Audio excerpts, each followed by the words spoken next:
Well, hello there. I am here 5:24 p.m. Pacific time. I debated about waiting a minute to make an even 5:25, and I thought, what does it matter at this point?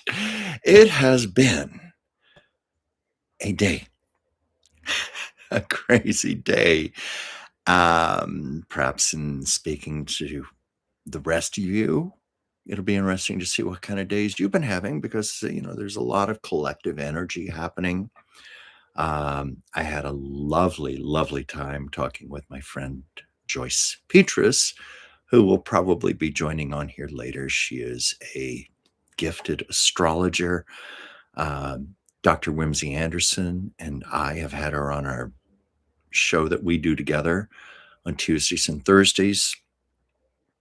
It's my honor and my privilege to work with her and get advice, but she has confirmed that January is likely going to be a bit of a roller coaster.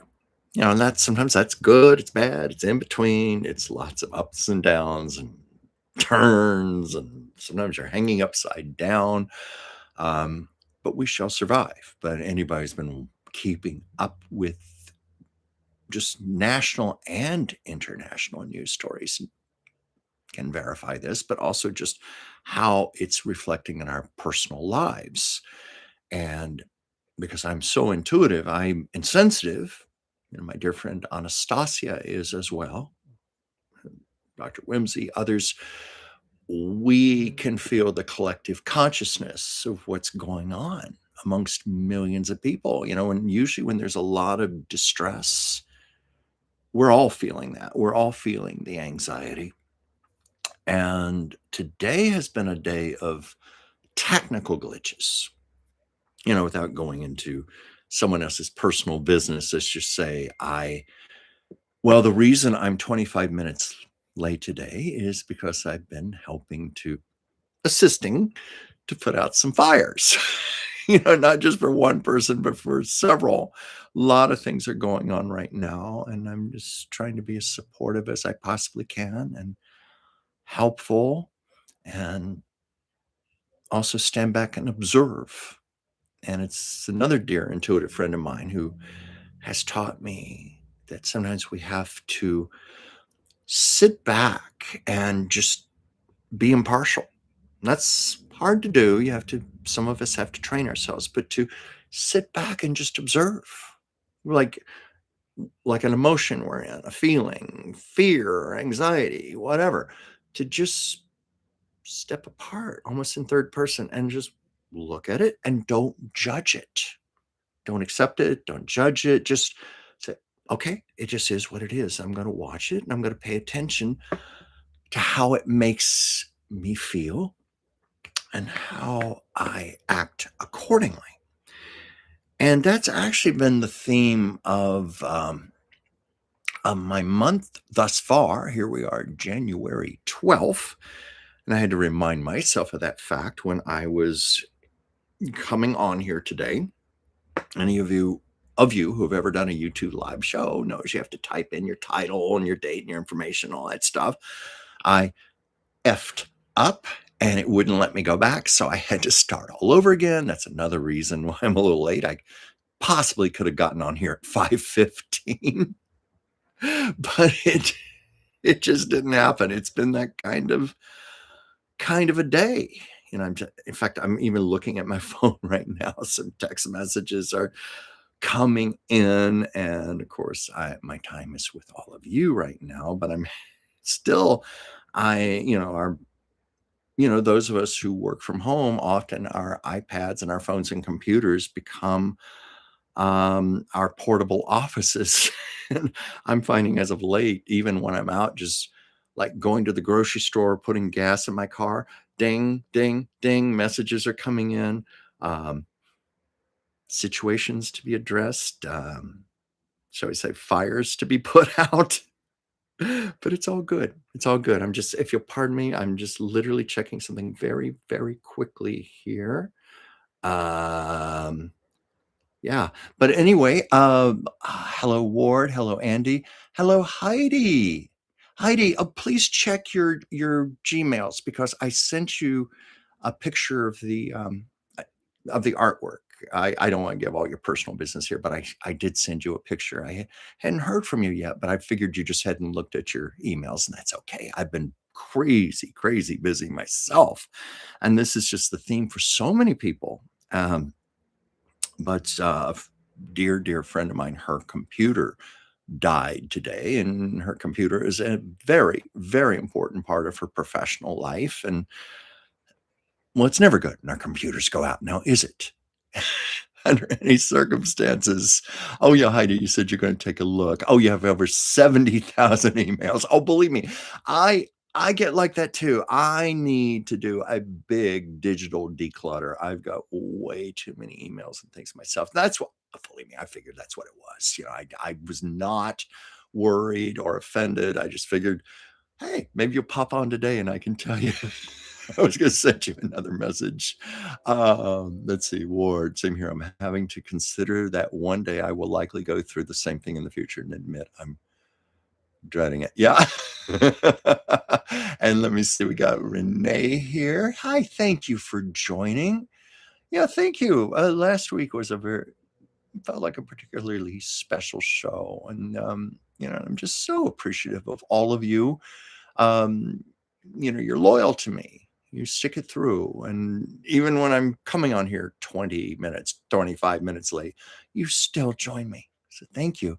And because this has been a day of putting out fires, so to speak, that's an expression that seems to apply. I didn't have time to prepare one thing for this show other than to just come on here and be spontaneously in the moment and read your comments and see what direction we're going to go. And, a few minutes before I was coming on here, I thought, I got to have something to start out things with.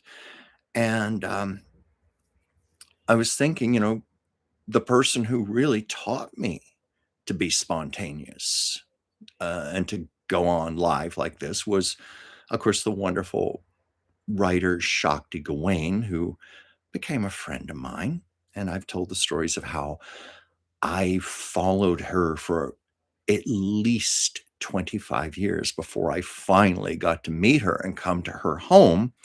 And so, in thinking what to talk about,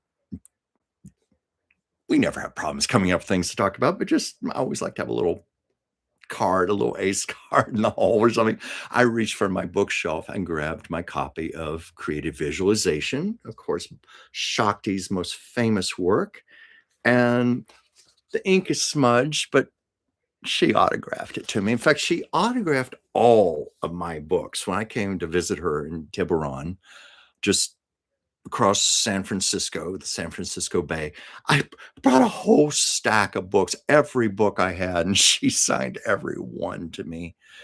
And, she, of course, passed on a few years ago, but I feel her guidance very much with me. And I think one of the reasons I was compelled to pull her book off the shelf and show it was because her work is still in print, now digital formats, her audiobooks, oh, and not her audiobooks. I meant to say her guided meditations. I'm not sure about audiobooks if she was doing too many of those, because Shakti did a lot of her work back in the 80s, 90s, early 2000s. But most of her work is very, very relevant. And I thought, why not give Shakti a plug? She's in heaven now, but I'm giving her a heavenly plug because I feel she's with me. She guides me. Hold on. I have to answer a text right now. I have to do this one. Um, I'm still waiting to hear back from her, but I will take care of her as soon as she contacts me. Period. I told her to even call me tonight.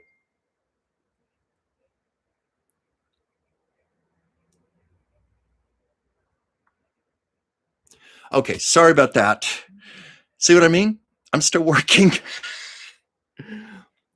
Okay, let me put this in here also. Just one second. I have to answer this text.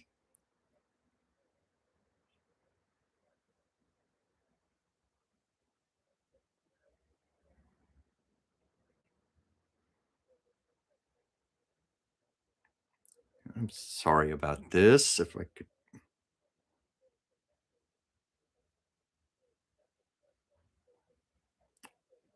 Normally, I'd tell this person I'm doing a live stream right now, but this is professional.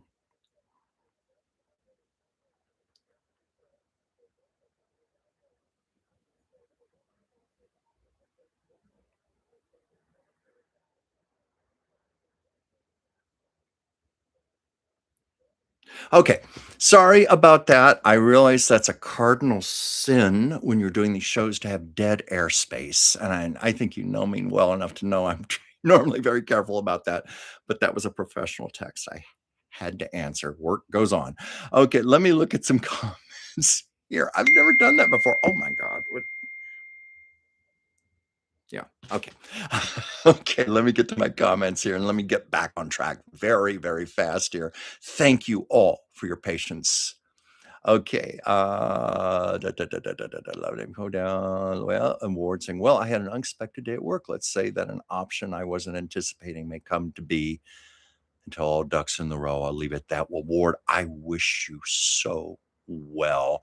Just, your ongoing support here. I can tell what a really good person you are. And I want you to get every good thing you deserve.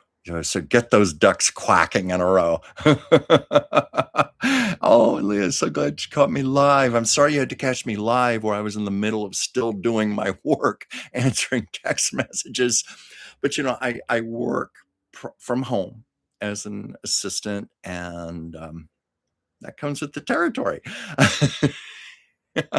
Let's see, Lord. Remember the Philippine church leader called Cardinal I don't know if I can pronounce this. Cardinal Sin. His actual surname was Sin. No, Lord, I'm not familiar. I'm not familiar there.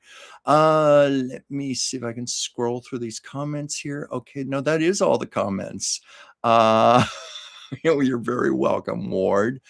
Um, so anyway, I lost my train of thought there. I just wanted, because I do communicate with the other side. I haven't talked about that so much here, but I very much do that on the shows with Dr. Whimsy. She and I both. And because Shakti still feels so close to me, I thought, yes, let's give her a plug because her work is very relevant. It's still out there. You can find it on iBooks, Amazon, wherever you go. Anyway, that's that. Um, but Shakti was the one who told me personally. She had written about this, and she'd also talked about it in her workshops and some of her tapes. That when she gave lectures, and this is a woman who lectured all over the world. She confirmed to me she never prepared. She was very much about just going out on stage, going to the podium or whatever, and being guided, being channeled, and it never let her down.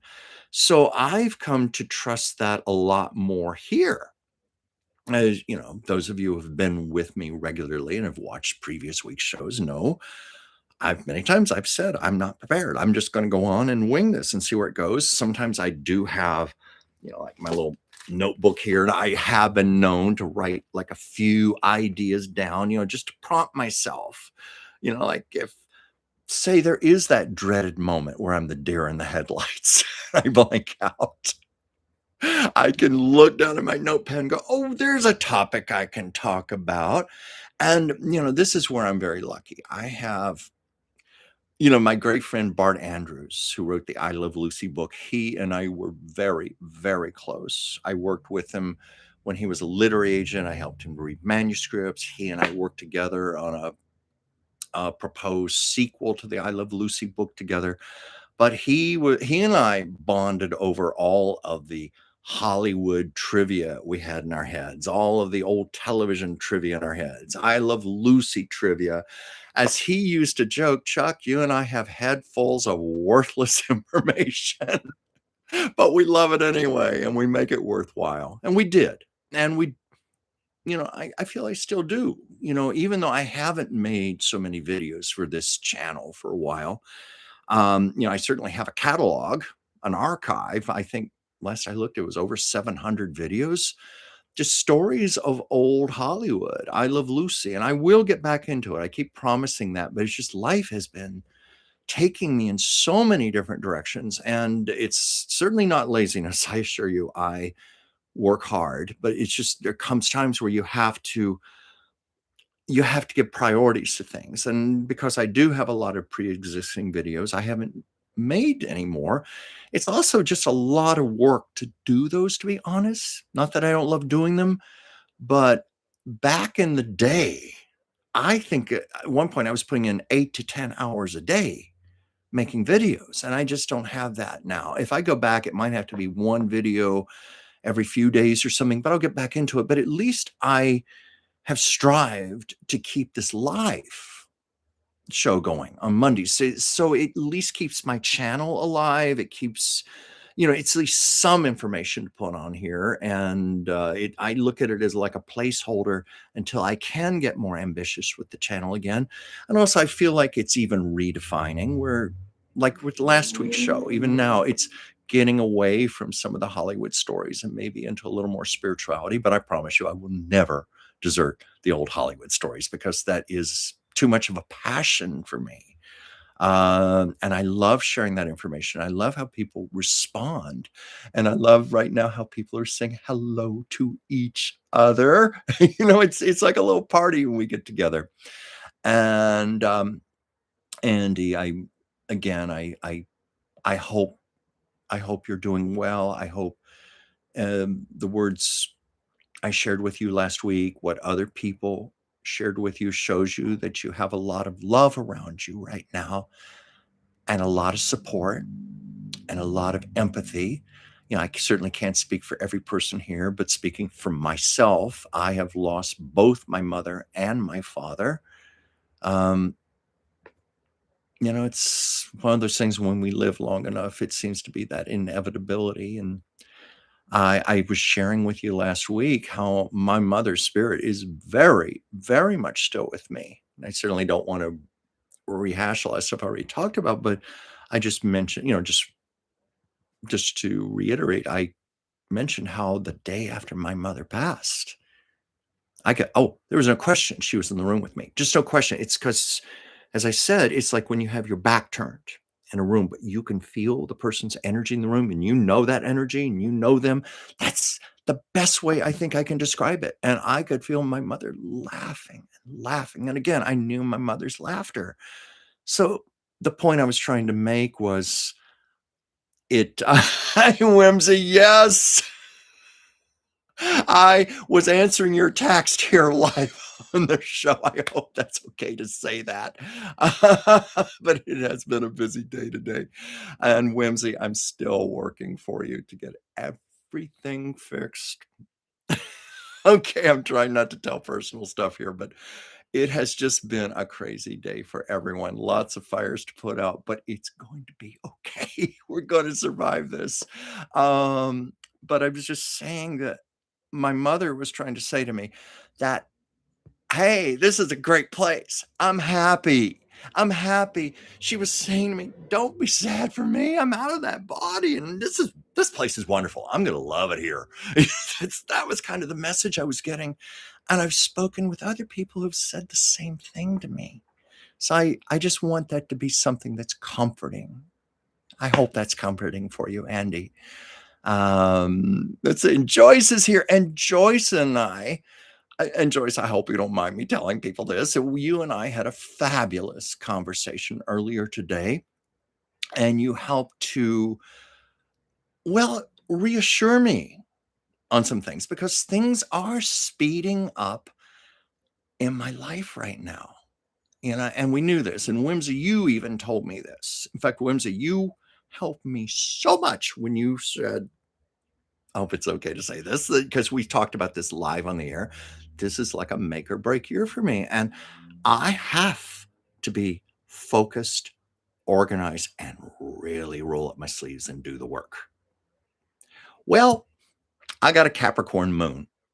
And that Capricorn moon gives me that drive. And to me, those are like, yeah, fighting words. I like that. I like that. So I spent my New Year's Eve sitting down. Oh my gosh. My spiral bound notebook. I just spent the night writing pages of lists of all the things I want to accomplish.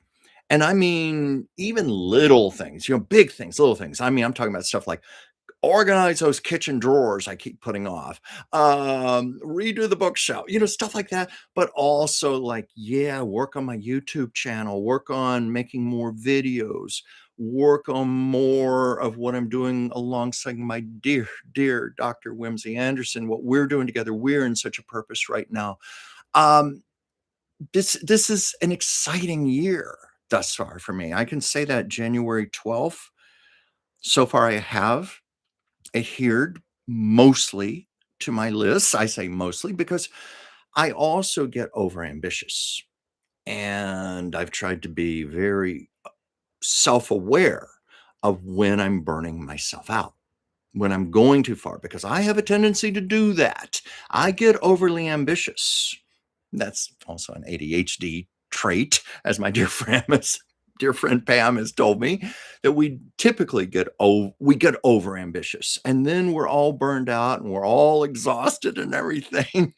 So I work on my things, but I also pay attention. Like, am I getting mentally burned out? Am I getting physically tired? Should I take 15 minutes, 30 minutes and just chill out and do something else and then go back? So I'm being more conscious of that, about pacing myself. And that's been a weakness of mine in the past. Um, I work from home now, so that requires a lot more discipline, a lot more initiative, self-motivation. But there's such an excitement to that at the same time when I can gauge that I'm growing, I'm evolving, when I have tangible evidence I'm making improvements in my life. Things are happening. Um, and, I'll just say this also, with my dear Dr. Whimsy, I love working with her. I love doing the 2 shows with her, and I would not even be doing this if it were not for her. She's been such an influence on me, and I'm just gonna say it one more time because I've said it before and I don't want to embarrass her, but she has continually taken me out of my comfort zones and shown me that I'm a lot stronger than I thought I was, a lot more powerful than I thought I was, a lot more capable than I thought I was. So anyway, that's just a message of gratitude to dear Whimsy. And anyway, Joyce was just confirming some things in my astrological chart today for myself. I'm intuitive, as you know, but it helps to have checks and balances. Helps to have checks and balances and have people to talk to who can confirm this for you. And Joyce, you were giving me a lot of confirmation that I'm on track with where I'm going. But I wanted to check in with you because I also wanted to compare what my astrological chart showed in comparison to Chinese astrology. Like Dr. Whimsy and I have talked about, like, this is the year of the fire horse. I am a metal rat. Joyce, I think you said you're a metal rabbit. But I wanted to see, and so far, what you told me today, it was in sync, but it just gave me more perspective, more depth, consciousness, which just further helps me in working toward achieving my goals and my purpose. Because, yeah, this is going to be a big, busy year. There's just no question about that. But I'm saying, yeah, I'm going to love it. I'm going to love it. I think also because I've got that Capricorn moon, which basically gives me a lot of Capricorn personality, even though I'm a Cancer. Um, Capricorn, the mountain goat that loves to climb up the mountain, with its hooves in the cracks of the mountain and the rock and just climbing to the top. That's part of me. That is part of myself. So, there's that excitement in it. And I better get back to some comments here. um, let's see. Oh, what was this for? Dr. Whimsy, while you're here, I want to say to you publicly that I think it was so awesome that you were able to catch Sir Chuck's shingles before permanent damage happened in that eye. Well, Ward, I am in agreement with that.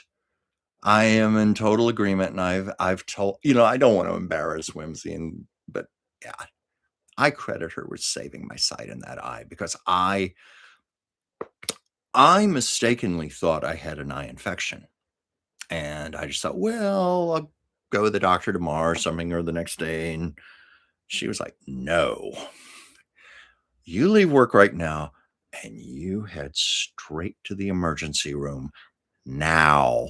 And had she not done that, well, I wouldn't have done it on my own initiative. And I've told the story of how I did go to the emergency room, and it was like 8 hours before they could see me. But they brought in an ophthalmologist at 10 o'clock at night. That was almost surreal, getting an eye exam at 10 o'clock at night on a Sunday. They had to put the drops in my eyes and everything. And he looked into my eyes and he said, "Oh my God, you're lucky." It was like that close to hitting your optic nerve and blinding you. So I got on treatment just in time, anti-inflammatories, antiviral. I was also ordered to take disability to not go to work for 3 weeks. I kind of like that part. I mean, it was so strange. I was temporarily blind in one eye, and it wasn't black. I always thought if you were blind, it would be like blackness. What I saw, I can say the word saw, was it was like a heavy white fog that you couldn't see through. So I guess what it was, I could see that there was light present, but that was all. I couldn't see anything out of which side was it on? Oh yeah. It's been so long, I'm trying to remember which. I think I had the shingles here and it traveled down. So it was this eye, this eye. And so I was technically blind, legally blind in one eye for at least 3 weeks. I had to see an ophthalmologist 3 times a week to monitor it. And one of the things they said to me was, "We have no idea if your sight's going to return, the level of sight that could return, how much damage has happened until all this inflammation goes down. We're just not going to know." But maybe it's because I am intuitive. For some reason, I wasn't frightened. I just intuitively knew I was going to be okay. I had this great sense of peace that came over me, this great sense of peace. And I just stayed home and with my one eye watched a lot of streaming movies, caught up on a lot of movies and a lot of sleep. And it was very peaceful because they said the reason they want me working was because guess what? I needed to keep my stress levels low, very low, and going to work. That was not going to keep my stress low. So I just stayed home and enjoyed it. And the inflammation eventually went away. My full sight returned. And it was about a year later, I went to get a regular eye exam, my contact lenses and all. You've seen me with my reading glasses, and you even saw me one show where, do I have it here? Oh, yes. I've never worn this on Whimsy show, but I wore it on here once. My monocle, my prescription monocle. I actually had a friend who watches this show saying, "Chuck, don't ever wear that monocle." It had things like it makes you look like Charlie McCarthy. It makes you look like Mr. Peanut. It makes you look like Colonel Clink. But anyway, my ophthalmologist looked at my eyes, part of the exam, and she said, "Had you not told me this had happened to you, I would never know. You do not have one trace of damage. There's not a trace of this ever having happened to you." So, Whimsy, if you're watching, again, I thank you. I thank you very much. That was sweet, Ward, and you mentioned that. Um, Let's see, where's some other comments here? Oh, yeah, forgive me if I'm missing people here. Did I say hello, Kelly? Did I say hello, Danny? Did I say hello, Jim? I don't think I did. I'm so happy you're here. Let's see here. Let's see here. Um, let's see, Ward. No, I didn't know that. I wonder how his father, Major Thomas Bolin Smothers Jr., dealt with that. He got captured behind Japanese lines in the Philippines and died. Oh, what a story. Um, Heidi Christensen, can I get prayers for my daughter's dog? He ate, oh my God, he ate packing tape last week and is still having diarrhea, vomiting after the vet. We can't afford a second vet visit. Okay, yes, everybody, I'll certainly pray for you later after the show, Kathy, for your daughter's dog. You're reminding me of a story. A woman I used to work with, her cat went under the mattress of the bed. You know how there can be these loose strings hanging down? The cat ate all of these strings and they knotted up in the cat's stomach and they had to do emergency surgery. It was a $2,000 operation. And my friend was like, I think she had to max out her credit cards or something. But, when we get hit with expenses like that, we've all had that happen and we know how devastating that is. And when I had my last cat, my last Siamese, I've only had Siamese my whole life. My beloved Charlie. Oh God, I loved that cat. Loved him. He was like a human. He twice in his life got very sick. Something about after they turn about 9 or 10 years old, the things start falling apart sometimes. It's very common in male cats to get cystitis, where these crystals form in the bladder and block the urinary tract. And it seems to be much more common with male cats than females. In fact, honestly, that was one of the reasons I got a female cat this time, because I just couldn't go through that again. I had over $5,000 vet bill with him. It started out $1,800. I took him in. And I remember that when they told me, and of course, pets always seem to get sick at like 6 o'clock in the morning on a Sunday, when like the worst possible time. And when you have to go to special emergency rooms where it's a lot more money, they quoted me $1,800. And, it was like, I was worried about my cat, but also, it's just when you get hit with that. And I had just a moment of like, what do I do? What do I do? What do I do? And finally, I was just like, "Give me the damn paper. Let me sign it. Here, do it." It's like that. Like, just do it. Do the surgery. I'll figure out what to do. And then 2 days later, he was still in the hospital, the veterinary hospital. They called me and said, uh, he's blocked up again, another stone. I'm like, I look back now and I think, were you so incompetent you couldn't get all the stones out of him the first time? So we had to do a second operation. My bill went up to over $3,000 now. And then I get a call later that day, and I'll never forget this. I was just about to go into a movie. I was at the movie theater, and I just called them on the phone, to talk to him before I went into the movie. Well, how is he? How did he do in the surgery? And they said, "We're so sorry, but we couldn't get the stone out. And now we're going to have to refer you to another vet, and where he's going to have another surgery." So by Friday, I had run up over $5,000 trying to save his life. And Denny's saying 5,000, that's a lot. Yes, yes. And then there was no guarantee that he was even going to live. After 3 surgeries, poor cat was so weak. I remember he was like a rag doll and you picked him up. He was so weak, and he had the collar, what they call the Elizabethan collar around his neck. And for a cat, that's torture in itself. And he was all stitched up and he was in pain. And I was having to nurse him, and I had to cancel a trip home to be with my family for Christmas. And my airfare was non-refundable. So that added another $500 on top of the 5,000. And I was nursing him for 2 weeks, and he finally came through it.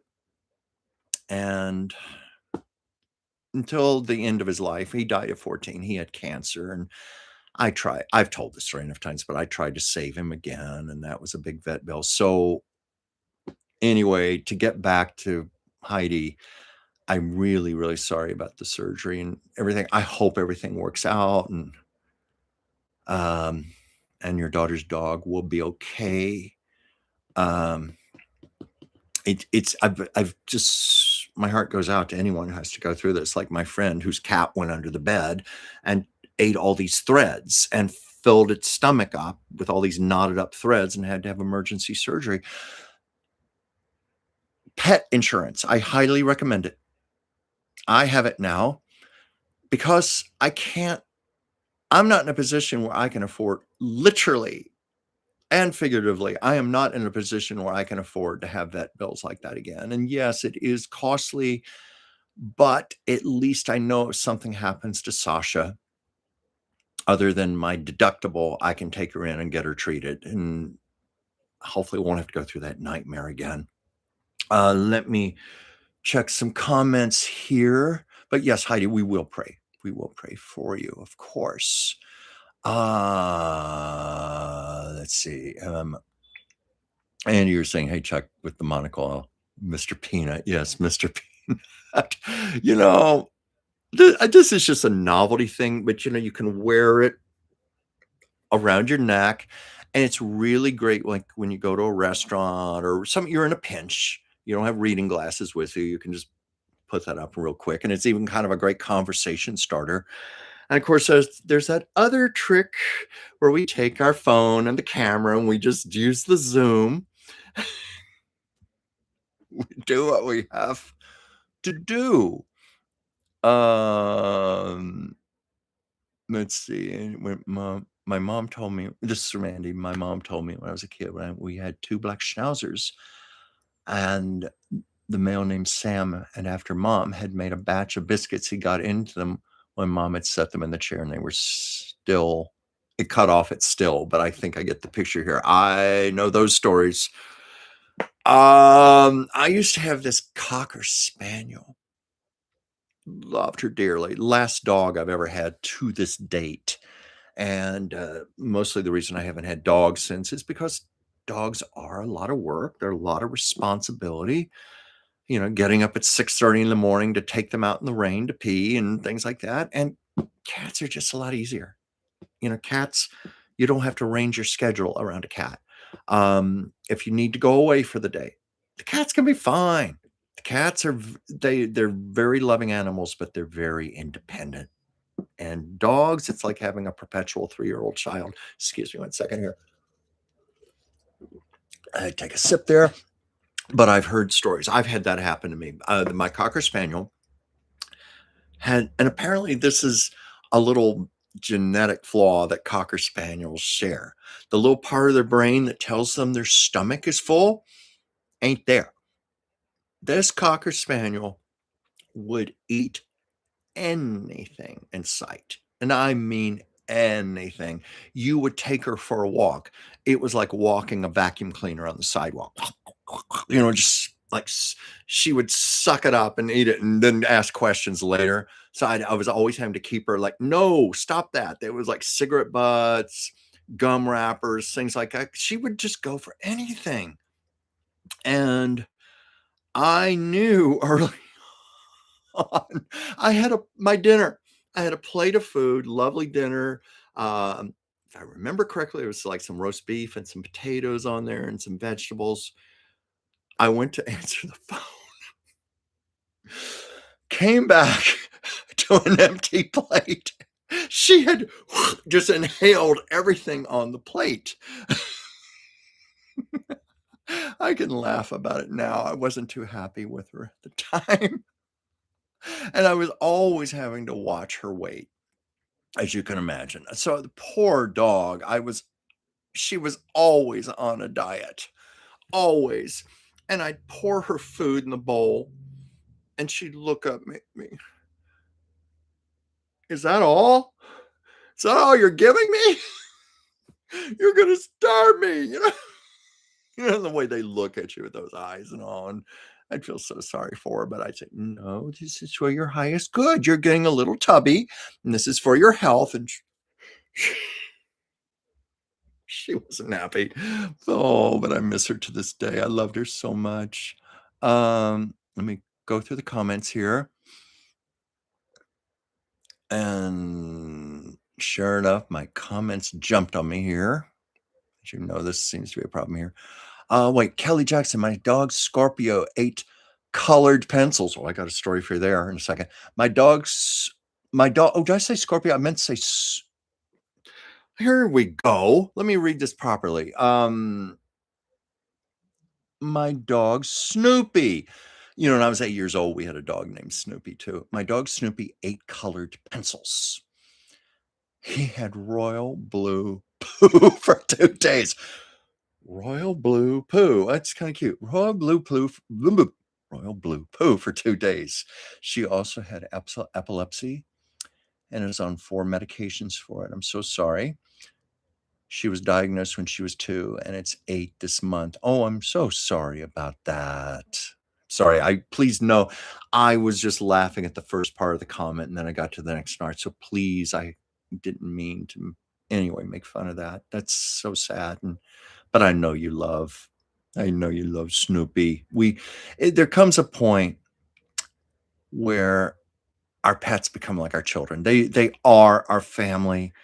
Um, you know, I've had people who are not pet owners go, like, when a pet dies, "Oh, why don't you just get another pet? Get another cat, get another dog," and people don't understand that when you've had a pet for, like, 15 years or even just 8 years or something, you have bonded with them. They know you, you know them. You know each other's quirks, personality traits, schedules. You've lived 24/7 together in your home, and also, any of us who have had other pets after others, we know you never have that same personality again. You never have that life again as it was. So it's especially heartbreaking. Um, but I was going to tell a humorous story when I first read your comment because my sister had a pug dog, and she ordered, because her business was at home, she ordered inkjet printer cartridges from Amazon, and they were colored inkjet printers, you know, like red, blue, green, and so forth. And anyway, the package was sitting inside the door. Her dog got a hold of it, and my sister came back into the living room to find rainbow colors all over the dog, all over her carpet, and this was indelible ink, all over her carpet, all over one of the chairs. My sister said she literally wanted to kill that dog. She didn't, of course, but she said she was in that frame of mind. And I sent her a card. I found this greeting card, and it was a pug that had gotten into some crayons or something and swallowed them. And it said, "Now I'm pooping the rainbow." Oh dear. Oh my God, colored pencils. Well, you know what, Kelly, you know what you're reminding me also? I may have told this because this was one year I went to Europe, and the British make really good chocolate. Oh my God, at least they did at the time. So I bought all these Cadbury chocolate bars to take home. I thought, well, this will be a nice little gift to give all my friends, give them a Cadbury bar from London. Well, because I had to go to work the next day after traveling and being jet lagged and everything, I had my open suitcase still on my bed, not thinking about the Cadbury bars in the suitcase, not thinking about the fact that my darling little Cocker Spaniel could jump up on the bed. So, guess what I came home to? Came to home to all my clothes, like, all messed up in my suitcase. She had even taken her claws and ripped up things because she was in there trying to get to those chocolate bars. There were 8 big chocolate bars. And you know how they say chocolate is poisonous to dogs? I found out that's not true because my dog ate all 8 of those bars, and for the next, like, 3 to 4 days, she was pooping purple tinfoil because the bars had been wrapped in purple tinfoil. She was pooping purple tinfoil. But health-wise, she was just fine. She wasn't sick or anything. She probably had the time of her life, those chocolate bars while I was away, but not sick. And I thought, "No, why do they say that chocolate is dangerous to dogs? Dangerous to me, ruined some clothes in my suitcase, ruined my suitcase, and also I didn't have gifts for my friends thanks to her." Excuse me a second here.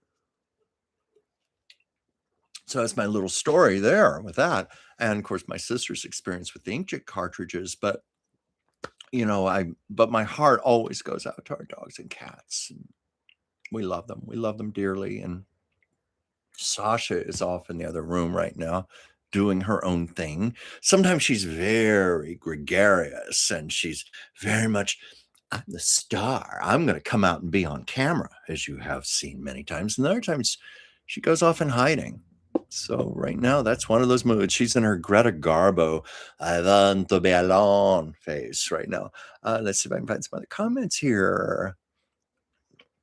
Yeah, let me clink. How's Colonel Hogan and Schultz? So I guess they're doing okay. Okay, with my Mr. Peanut. And I see Chris here. And I think, Chris, you were the one who said, "Don't wear this monocle." Well, I normally don't, but it was just kind of a novelty thing because it is prescription, believe it or not. Um, well, I mean, like, how you can buy over the counter reading glasses in different strengths. I think this is like a 1.75, but um, how I got this was Amazon. You know those ads they put relentlessly on there daily? And they know exactly what they're doing. This monocle company, every day, these ads. This is why you have to have a monocle. You must have a monocle. It's fun to have a monocle. It's life changing to have a monocle. Well, after about a month of those ads, I had to have a monocle. I had to order one. That's how I ended up with it. But it is kind of practical for reasons I've said. I've traveled with it and stuff. It's around my neck.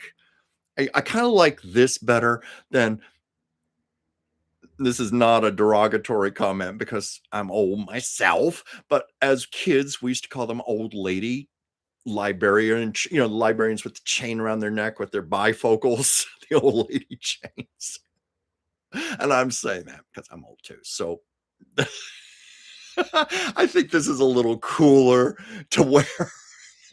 Though, don't think I haven't considered doing that with my reading glasses, putting a chain around my neck. Especially like when I'm doing my artwork, like I'm looking out at a subject and I'm also looking down, looking out, looking down.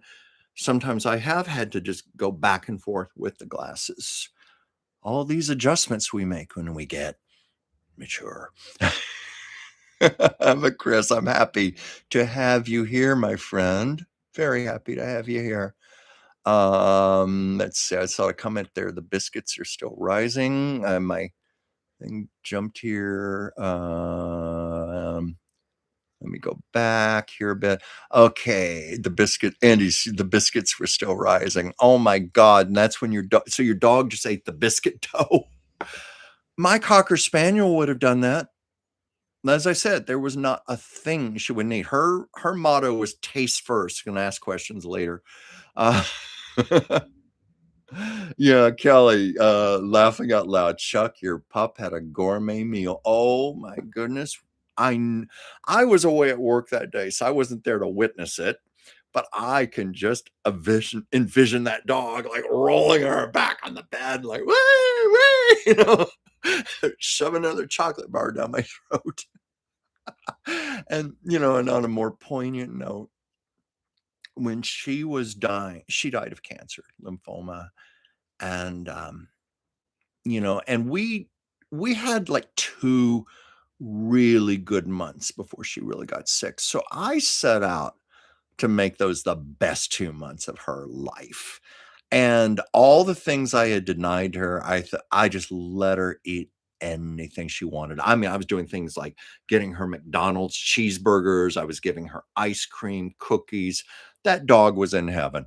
Yeah, it was the happiest I'd ever seen her, and it's like, so what? It was the last 2 months of her life. Let her be happy, and food was her joy. She lived for food.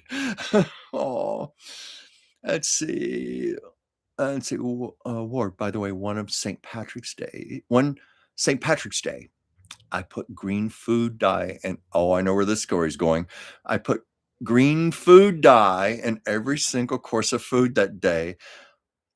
Let's just say the next day I was rather startled at the results. Okay, you're reminding me of a rather wickedly funny story.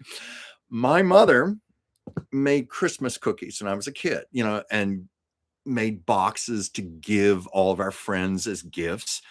And she put all this red food dye coloring in the cookies. Well, needless to say, we had several friends worried they had colon cancer or intestinal bleeding because of the red dye coming out. And my mother had to explain, oh, that's the red food coloring. It's the red food coloring. Oh, sorry, not to get crude there, but yeah, I knew where you were going with that story, Ward. Yes, apparently food coloring is not digestible. Goes out the way it came in. But anyway, oh, there.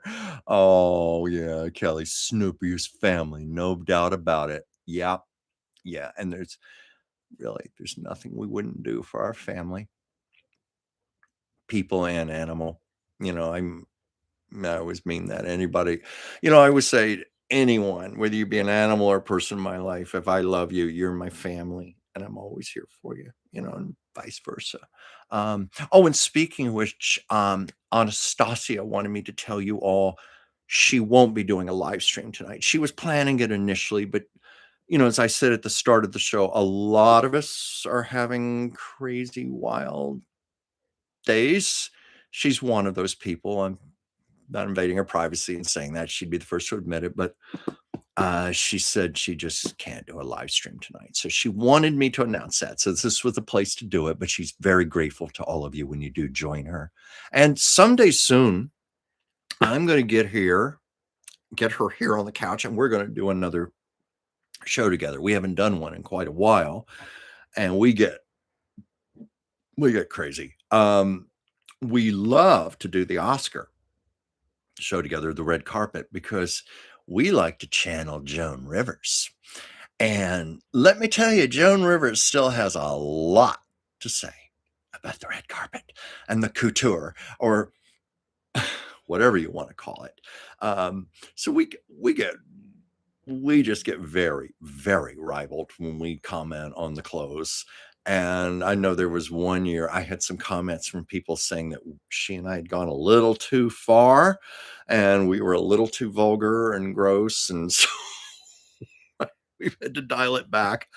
But what we found was far worse than the Oscars was the thing they do in New York, the 1st of May, with the Metropolitan Fashion Show. What is Oh God, why am I blanking on the name of that? It's the big benefit for the museum, the Museum of Art, and they have this big fashion gala where all these stars come out in all these outrageous costumes and couture. Oh, let's just say that Anastasia and I, we had our claws out. We were going for it. Like, wow, it's amazing what they can do with hefty cinch sacks and feather dusters now. And and I kept thinking, um, are the designers and stylists playing practical jokes on their clients? Like, trust me, darling, this trash bag will make a beautiful skirt on you. Just trust me, it's going to look beautiful. You'll have people talking about you for weeks on the red carpet about it. Go one more sip here. But she was over here last night. We did not do a show, obviously, but we watched the Golden Globes together. And I actually cooked dinner, or I should say, I heated up dinner. It's kind of a broad, bold-faced lie to say I cooked dinner. What I did, I have an air fryer, so I made fries for us. And then I did steamed vegetables, if that counts as cooking. I steamed fresh vegetables. Um, that's one of my other things this year. I'm really cutting down on my animal fats and dramatically increasing plant-based vegetables. This year we all need to be on anti-inflammatory diets. Fire horse year. But I did from Trader Joe's have one of those pre-prepared chicken dishes, chicken piccata. And so I heated that up and I had steamed vegetables, and then I made fries in the air fryer. And we also shared a bottle of wine. But anyway, we just watched the Golden Globes. And to our great disappointment, there wasn't a lot of fashion to pick on, not a lot of bad clothing, other than we noticed there seemed to be this trend toward women wear a lot of like crushed silver glass, like little fragments all over their gowns. And so we were saying that, boy, I think Anastasia said it looks like a straight jacket covered in broken glass. And then she said, broken glass and broken dreams or something. And I said, that's a good title. Save that for something. But we watched it last night, and, showing that this show is evolving. I'm not going to talk about it so much, in the old days, because I was trying to make this show more of a show business related type of thing. I would spend a lot more time talking about the award shows, but I don't know if you have any comments, you had, your own observations about the Golden Globes last night. Any thoughts? It wasn't a particularly great show. Heidi, I just got your comment. Pooping the rainbow. Yeah, it was the cutest little card. It was a pug dog, and it had gotten at all these crayons and markers, and it was all covered. And it was just like, I can now poop the rainbow or something. And I sent that to my sister after her debacle with the inkjet cartridges from Amazon and her poor pug. Let's see here. Let me slowly scroll down here.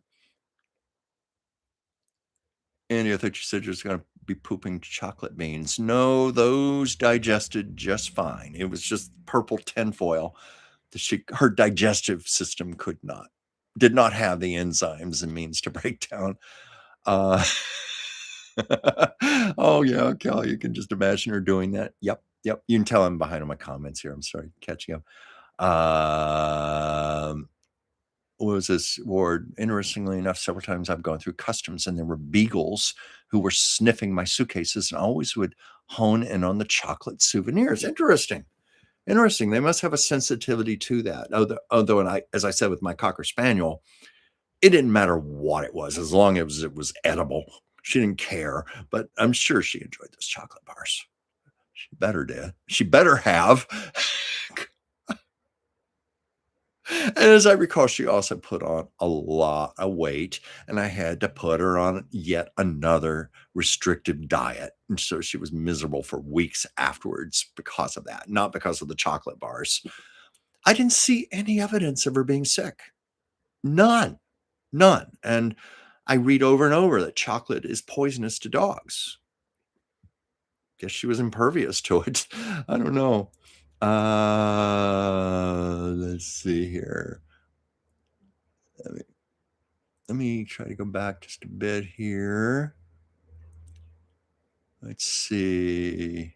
Sorry, I don't know why this skips. I just don't know. But anyway, go back a little bit here. I apologize if I miss any of your comments. I promise I'm not slighting anyone intentionally.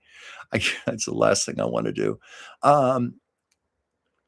What was this? Andy said, hey, Ward, thanks to Amazon, I got me a pair of the vintage Mickey Mouse ears, like on the Mickey Mouse Club. Yeah.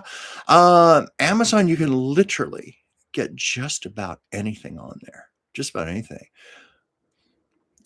Lord, I wear a foam rubber glasses brace since I moved too much at work not to have them fly off. Oh, yeah, to keep your glasses on, yeah. I didn't know what you meant first, but foam rubber glasses brace. I get it now.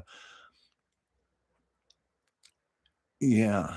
Yeah, I know. I'm kinda sensitive glasses on my nose too. I have multifocal contact lenses, but any of you who wear them probably understand what I'm talking about. It takes you can't quickly go from one prescription to the another.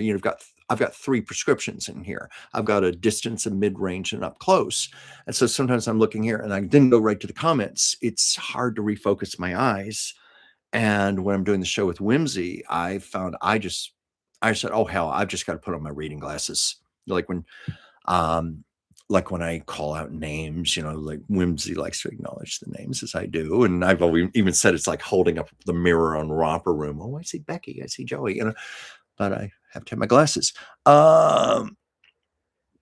Let's see. Or yikes, red cookies from your late mother. Yes, red Christmas cookies with the result that I mentioned. It scared a lot of people because they thought they had intestinal bleeding. But that red, I mean, because that's what it looks like. Sorry to be gross there, but that's what it looks like. Oh, Lucy Ward. Andy, too bad he didn't knit a heavy metal sweater from the steel wool. Oh, wonder if that's even possible to do that. Geocosmic Valentine, I'd love to see you do the Oscars red carpet. I would love to do that too. I 2 years ago, because downtown Hollywood is about, depending on the traffic, roughly.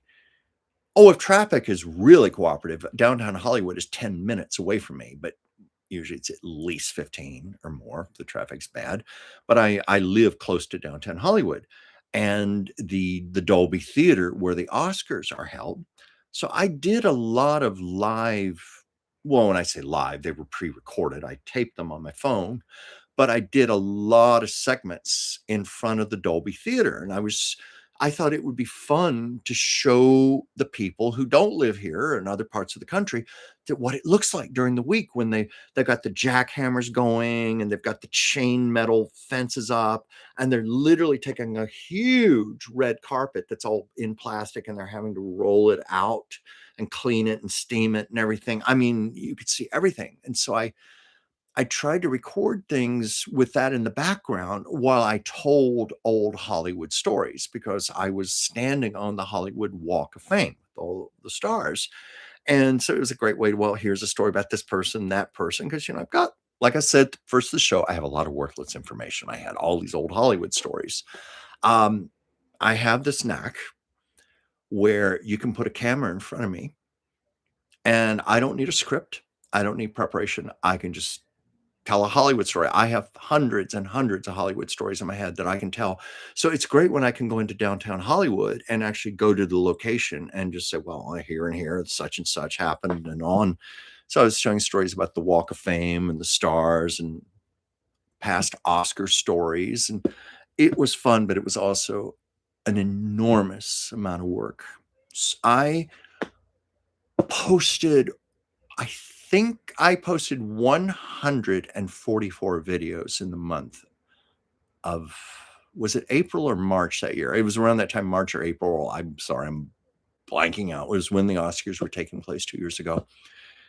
And as I said earlier in the show, how I've had to learn to better pace myself and not overextend because ultimately you get more done.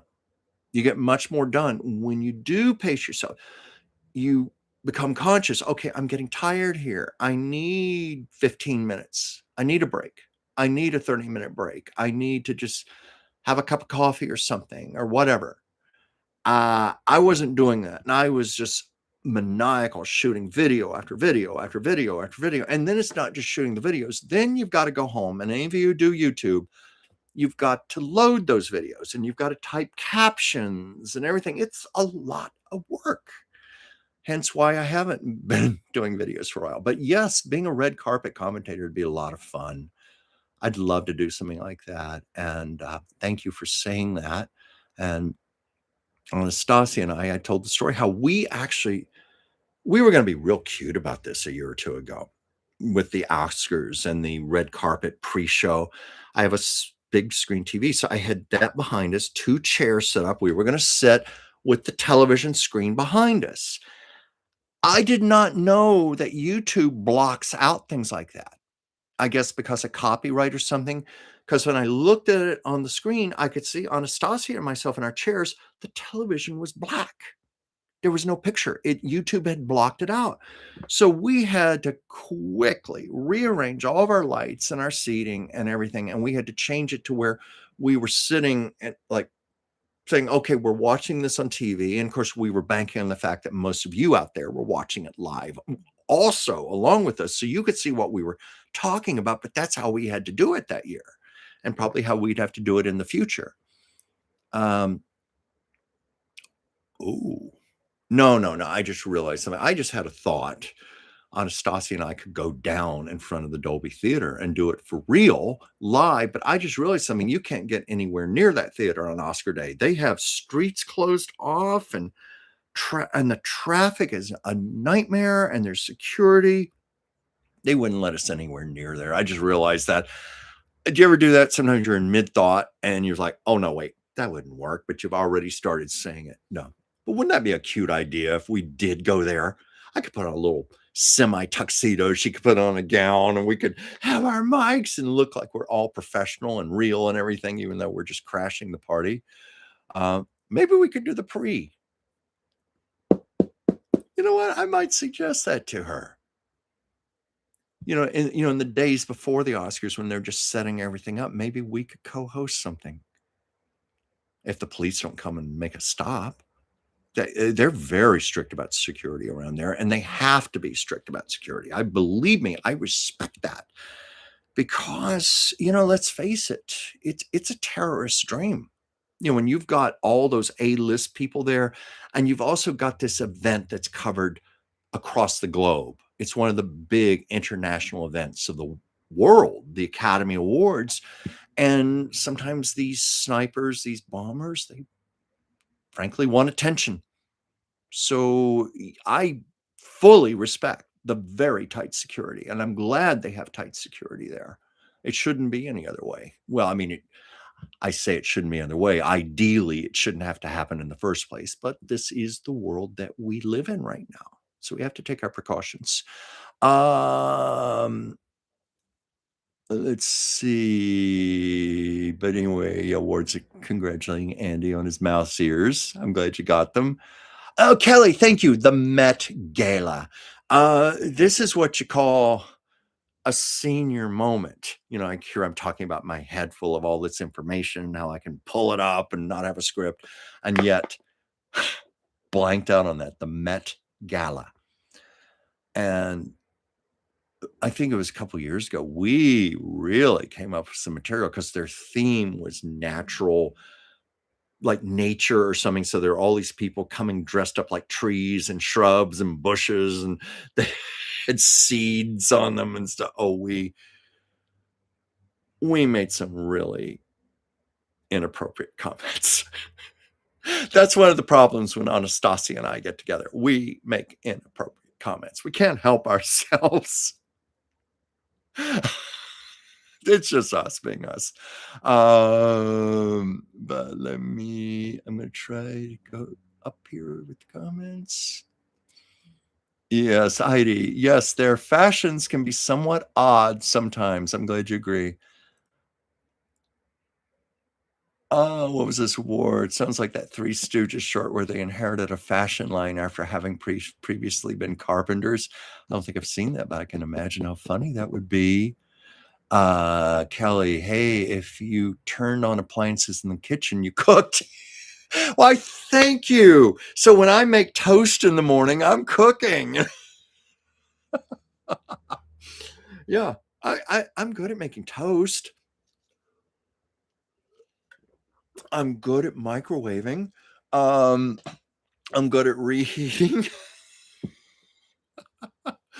And Joyce, you and I were even talking about this today. Like, Joyce, you were saying how your son loves to cook. And I was saying a lot of people love to cook because it's a great creative outlet. And I'm a huge believer in everyone finding what their own art is. I'm a professional artist. I'm an illustrator. I write, I act, I have arts like that. But there are people who will say, oh, I can't draw. I can't paint. I have no talent. No, everybody has things that can be their own art. I have a niece who loves being an accountant and she loves numbers. That's her art. People who love working on cars and engines, that's their art. And of course, people who cook. I know people, they're very creative in the kitchen. It is their art. It's a wonderful outlet. I'm just, I just didn't inherit the gene that loves to cook. I don't enjoy it one little bit. I love to eat, right, Joyce? We talked about that. I love to eat. I appreciate it. But the actual process doesn't do a damn thing for me because, and I think part of what it is because I'd rather have my time drawing or painting. I'd rather have my time writing. I'd rather have my time channeling a message for Whimsy Show, things like that. To me, just for me, it's a waste of time in the kitchen. I'd rather just either be served something nice or heat up something or whatever. And in a way, that's kind of good because, it's so important. And Dr. Whimsy has said this, that we eat simple, like stick to basics, like mixed vegetables, grains, um, celery juice is something I make in my blender. I guess not my blender, my juicer, but that in a way maybe is cooking, but just simple, basic things. It's actually better for us in many ways. But no, I don't like cooking.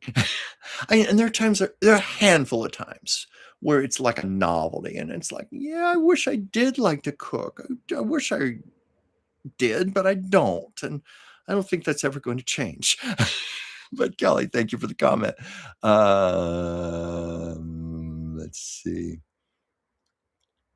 Oh, Ward, I guess those glassy gowns weren't wash and wear. Probably not. But those things would probably fragment off and get into the gears of the washing machine and cause it to break down. Though, Dolly Parton, I saw an interview years ago with Barbara Walters. Dolly Parton, she has this big custom bus that she tours in, and it's beautiful. I mean, when I say custom bus, it's custom. It's the inside of it's like an apartment. It's beautiful. It's beautifully appointed. And but Dolly is very much about being on the road and convenience. So, like she opened up a closet. Well, these are my wigs. And she had all these wig stands lined up in a closet. But then she said something, my gowns that I wear on stage, they're all wash and wear. I can wash them in my sink. She purposely had the maid to do that. But those things last night on the Golden Globes, no. Whatever those things were, they probably could get radio and television reception on those gowns. Some are really weird.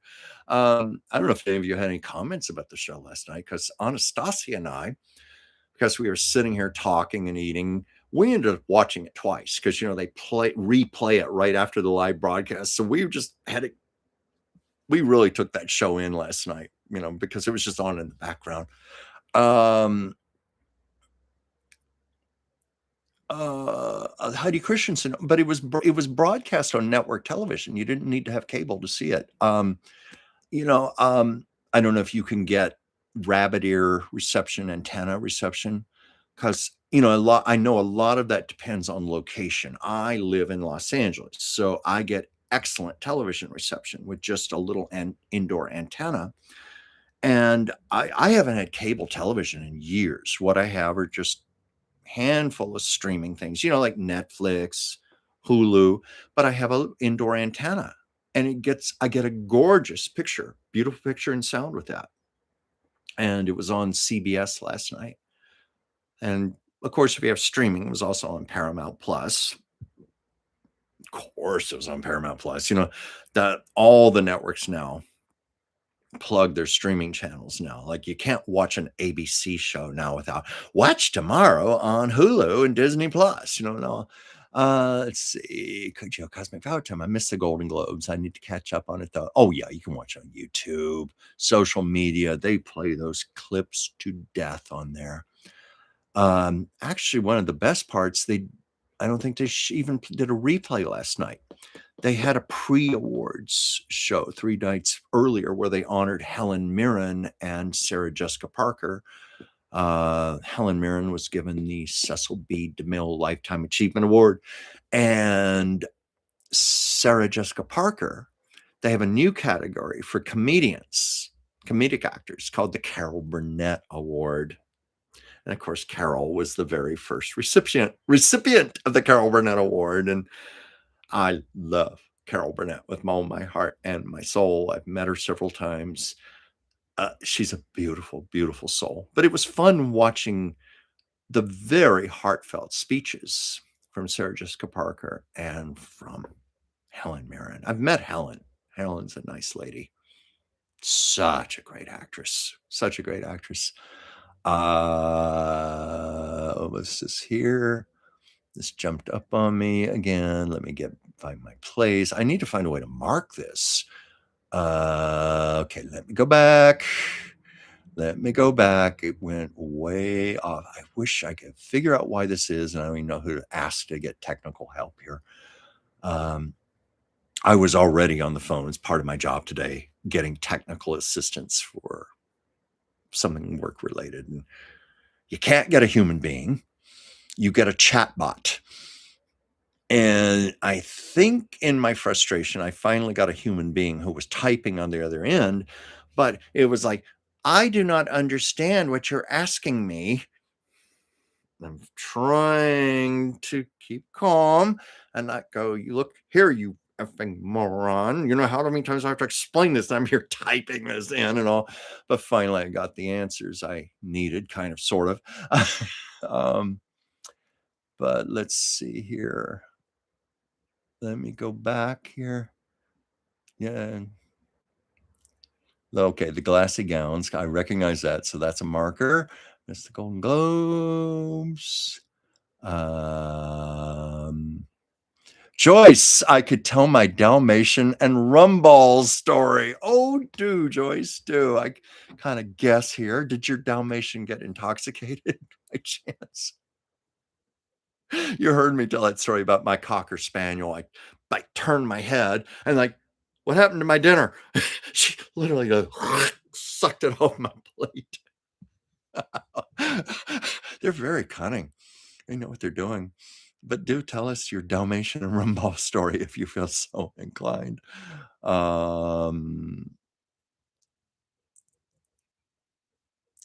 I always wondered the drug or bombs sniffing dogs and them catching a smuggler. I always wondered what kind of dog treats they're smuggling. And there are stories, and this is horrible, but people taking vials of cocaine or jewels or things and putting them in little vials and putting them in food and then having the dog eat it and swallow it. And then they retrieve it after they get back from the flight. And of course, flight security people are much more aware of this now and patrol it. And it's a horrible thing to do to a poor dog, but that's gone on for decades. Let's see. Heidi Christensen, I can't wear contacts anymore. I have progressive glasses. I miss contacts. I am so thankful I can still wear my contacts because I've always seen better out of contacts. And as an artist, I'm very, very sensitive to sight, and because I'm hypersensitive to detail and color. And I tend to give ophthalmologists hell when they are, when you've got that thing on, they're putting the lenses on. It's number 1, number 2, all that. We've all had eye exams. They're doing that.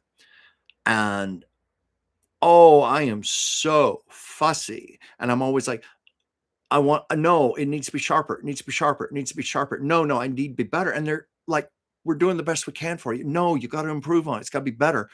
And I had an ophthalmologist say, "Are you by chance like an architect or an artist or something?" I said, "Well, I'm an artist." He said, "I knew it. I knew it. I people like you, like I have an architect client. You are people." The ophthalmologist stopped short of saying pain in the butt, but said, "You're all alike. You are so demanding about your prescriptions." And I said, "Well, it's because we need to be. We need to be able to see as well as we possibly can. And we tend to see flaws more so than the average person. So we can be challenges." Um, Let's see. Okay, Joyce, I made a huge double batch of rum balls for a cookie exchange for book club. They were in a huge Tupperware bowl sitting on the kitchen counter. I know where this is going. They need to cure for a few days before you bake them. Yep, tipsy Dalmatians vomit. And a torn up swivel chair. Yes, like I told you about my suitcase, the inside of it all ripped up and some of my clothes. Whatever it takes. Chocolate bars. I'm gonna get them, and oh dear. Joyce. But I bet those were happy Dalmatians. Oh, but I know how frustrated you must have been. It's a lot of work making all that.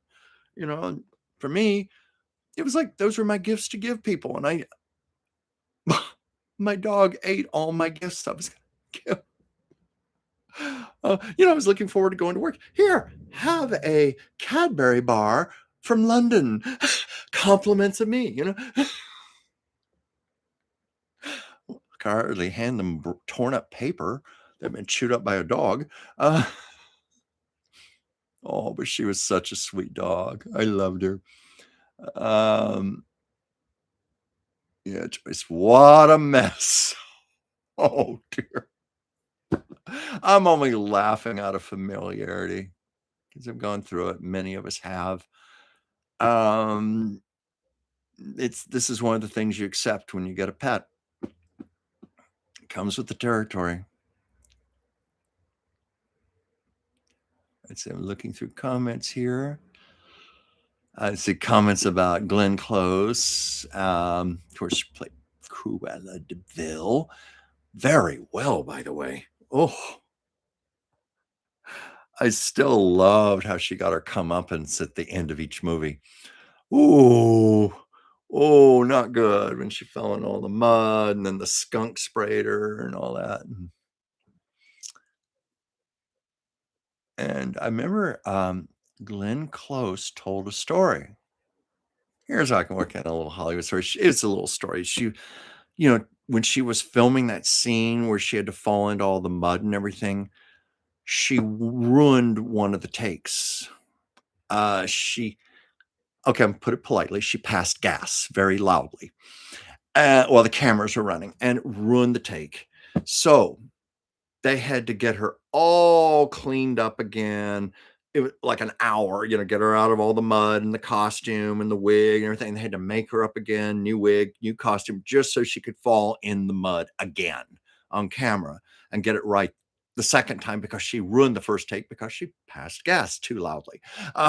So think of that the next time you watch that movie. What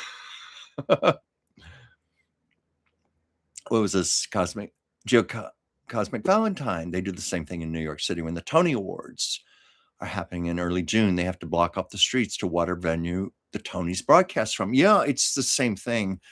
And I'm sure it's the other award shows also. The other shoes too, I almost said. Almost shows also. It's security has to be unbelievably tight when you've got that many famous people under one roof. It's just, sadly, it's a terrorist dream. It's the world we're in now.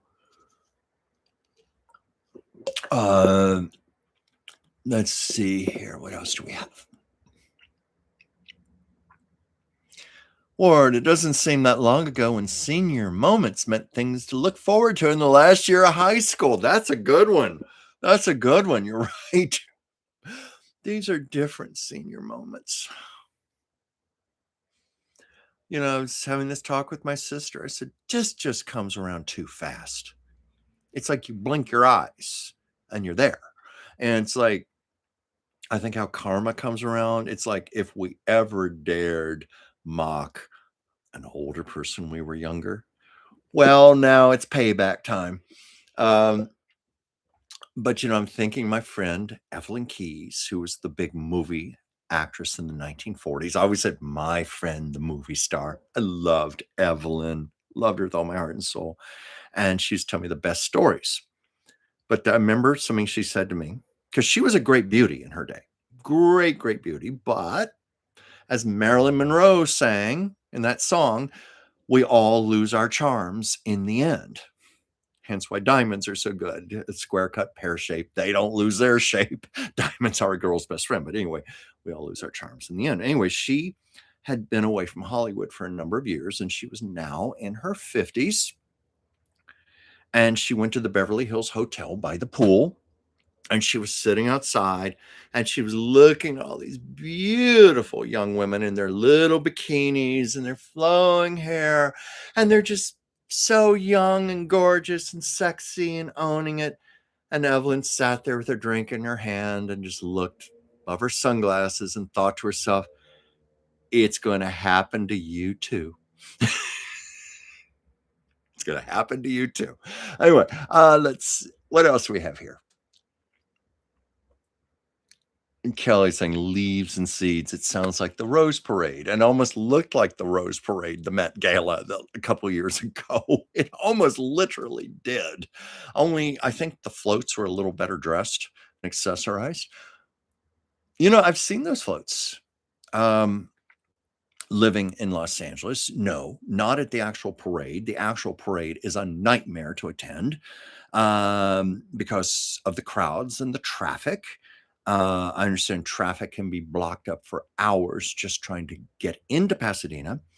I had a niece once who did it, and to sit at a bleacher the next morning, they had to bring a tent and sleeping bags and sleep on the sidewalk to reserve a spot. I don't care to do that. Even when I was younger, I didn't want to do that.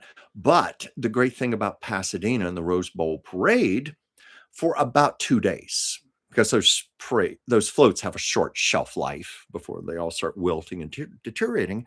They take all those floats out to an open field, and I don't know what it costs now for a ticket, but the time I went, it was like $10 for a ticket, and you could go and walk around all the floats and look at them up close.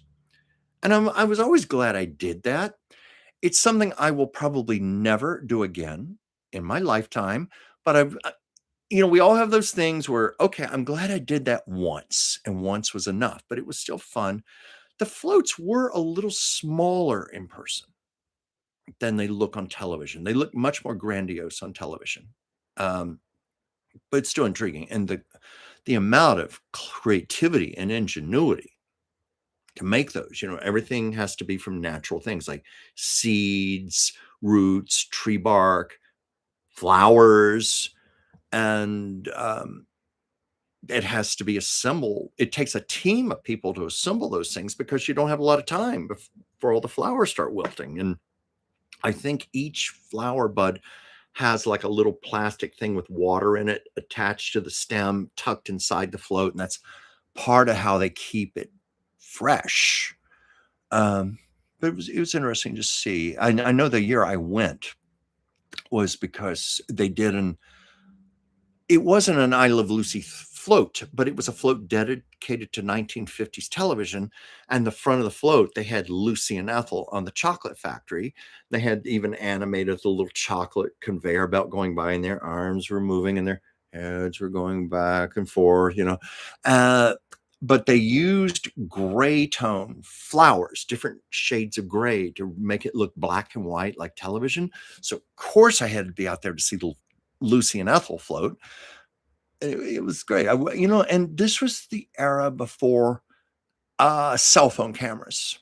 So, and back in the days, those of us old enough, we remember we didn't always carry our camera around with us everywhere we went like we do now. You know how younger people say, well, did you take pictures? Why didn't you take pictures? Did you take video? No, it didn't exist then. We were still putting film cartridges into cameras and taking pictures and then sending them off to Photomat or somewhere where you waited a few days and then got your pictures back. So I don't have pictures of it, and I wish I did. Oh, let's see, where were the comments here? Saw something here. Yeah. Yep, and I love the smells from the kitchen. Yeah, I like that too. I like that too. I just don't like the cook. I always like it better in somebody else's cooking though. Sorry, but it's the truth. Oh, let's see. And Kelly, I'd love to see the floats up close and personal. Yeah. Well, if I went back now, maybe it would be worthwhile for me to go back and take my phone and take some video, and I could even post it on the channel here for those of you who can't be here, so, to get that perspective of what it's like to just see them for real and the actual size. Because as I said, they're not as big in person as they look on television, but they're decent size and there's a lot of work in them. Ward, I bet that field of Rose Bowl floats was very popular with the bees. No, I didn't see, you would think that. But you gotta remember, it's January 1st. It's first week of January. I do I don't even though I know it's Southern California and we have warm periods, I don't see bees this time of year. I think if I could be very wrong on this, some expertise, but I think the bees are like the birds. The bees, they actually like fly down to South America. They travel for the winter and then come back up this way with the seasonal changes. But I rarely see bees this time of year, and I could be very wrong on that, but I don't see them personally. I certainly didn't see bees that day. But wow, what a thought. What a thought. And it's probably one of the reasons those floats survive as long as they do, because it is cooler weather here. And can you imagine doing that in the dead of summer? Those floats would be wilted and gone probably within 1 hour. Uh, do I have any other comments here?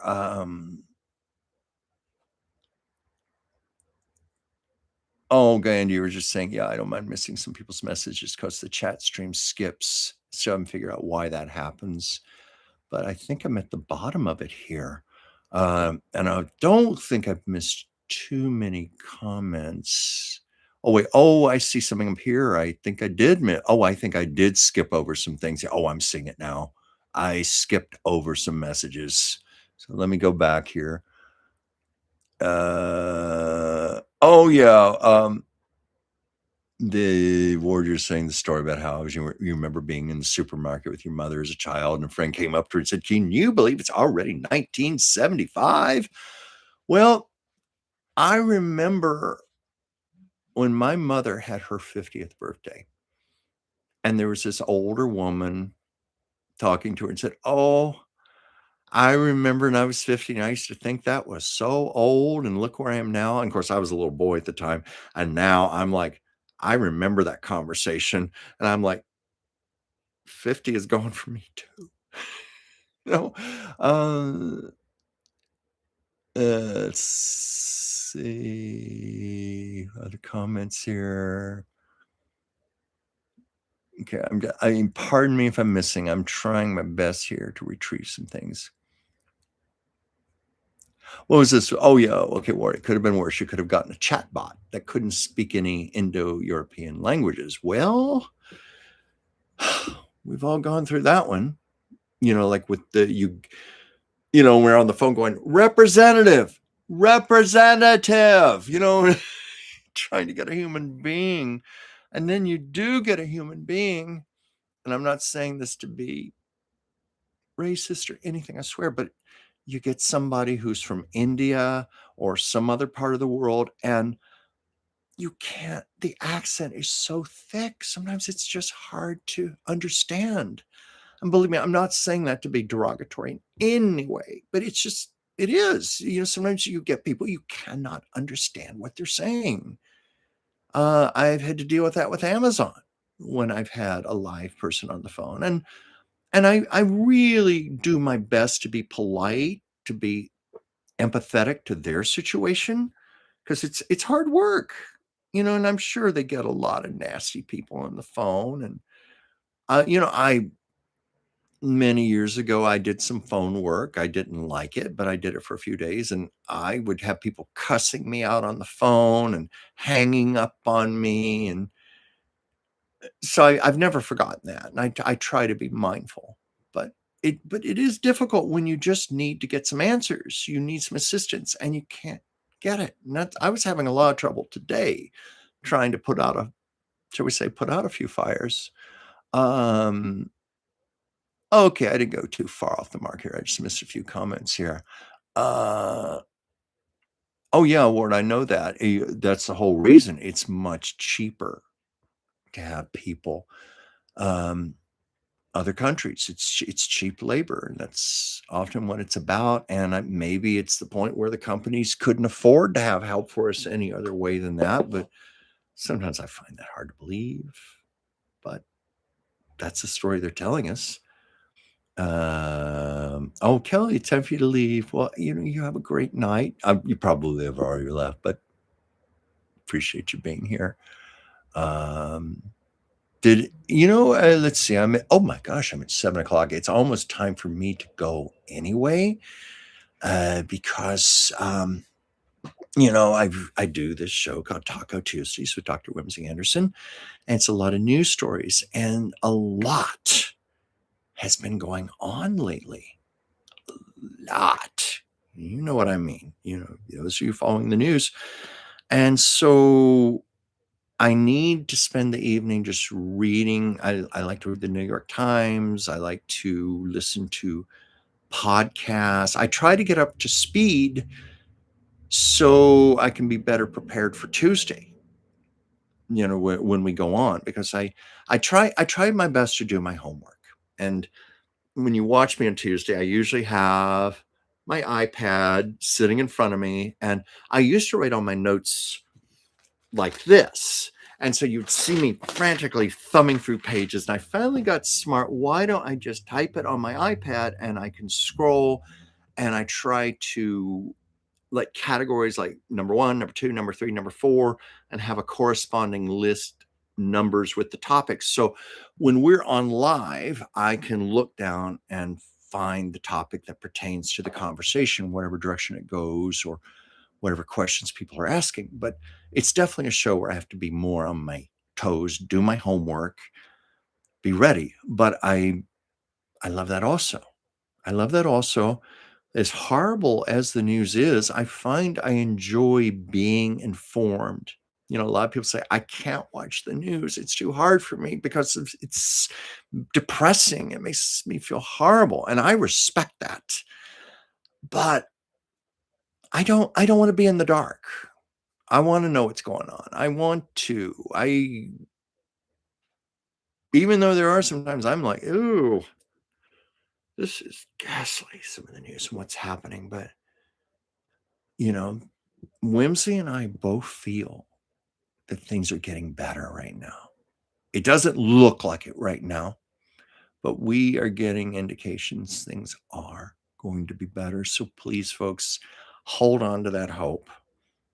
It's like the universe can't sustain this much longer and isn't going to sustain this. And sometimes you do have to break things away. You have to tear things apart so you can put them back together better and stronger. And I feel we as individuals are becoming better and stronger. And I've seen evidence from all the many people I talk to directly, communicate with. So I'm going to take advantage of the fact I've come to the end of the comments here. It is just after 7. I do have a lot of work to do. I thank every one of you with all my heart for being here. It means everything to me. I don't take you for granted. It's really kind of you to come here. Maybe I'll even get out the monocle. I don't know. Actually, I can do that better. There. How's that? But I appreciate you. I will be on here. Are there different photos? Oh, yes. Yes, there are, Andy. I will be on Whimsy's show, the show we do together, Taco Tuesdays tomorrow, 5 p.m. Pacific, 8 p.m. Eastern. And once again, I will be on Thursday, Hot Topics Thursday. We haven't come up with a better name for it yet, so that's what we call it. Hot Topics Thursday. Be on again, and then I'll be back here next week on Monday. I do three of these a week right now. Um, I love you all. I'm grateful, and I'll see you soon. Good night for now. Bye.